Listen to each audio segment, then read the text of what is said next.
next one is flash. So with flash photography, there's hours that you can talk about flash photography, but to keep this simple as the beginning tutorial, I just need to briefly say about flash. More than likely, your camera may have a pop-up flash. Does this one have a pop-up flash? Let's have a look.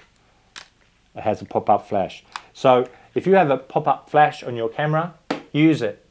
It's great for fill light. It can also be set manually.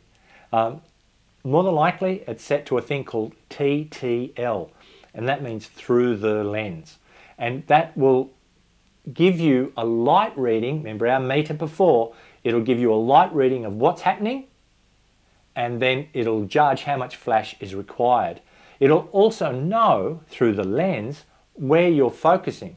So if you're focusing and your subject is so much distance away, the flash will know that and give out enough light output according to the readings inside to hit that subject.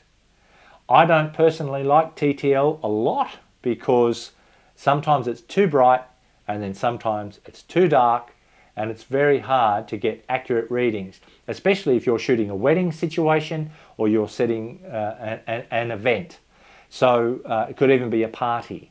What I tend to do is I look at the room, I find out what light there is, I shoot manually, and then I set my flash manually, and then I just give it enough light to hit 6 feet or 2 meters in front of me, and that's enough flash. And then I diffuse the flash a little bit, and then that I know if I stay 6 feet or 2 meters away from my subject, they're just going to be hit with flash, just this tiny, tiny little bit of flash. It makes the eyes pop, it makes everything look great.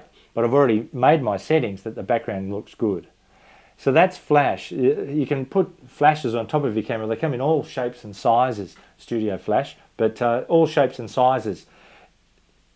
Learn flash. A lot of people say, oh, no, I'm a natural light photographer. Natural light is fantastic. I love natural light. Some of the best photographers in the world only use natural light. But then again, some of the best photographers in the world basically only use flashlight. So which one's better, natural light or flashlight? The answer is neither. It depends on who you are as a photographer, what you're trying to achieve as an artist, and you paint with light. This is the whole point of photography. You paint with light. So when you look at the grand masters of art, let's say a Renoir, they would position, they didn't have even electric light, so they had nothing. All they had were candles. And so they would position their model near an open window. And then Van Eyck would bounce light from that open window back onto their subject using a big sheet. And so they'd start to manipulate light and bounce light around the room. And the same applies today.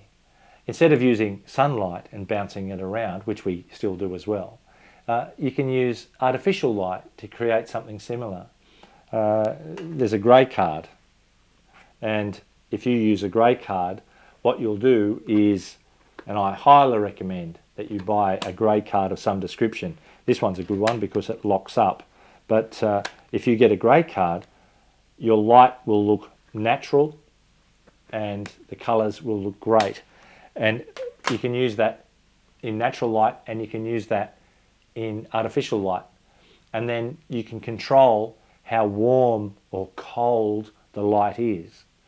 And that's another part of it, the light. So flashlight, some people say, oh, it's too hard or it's too blue. Well, soften it and make it warmer.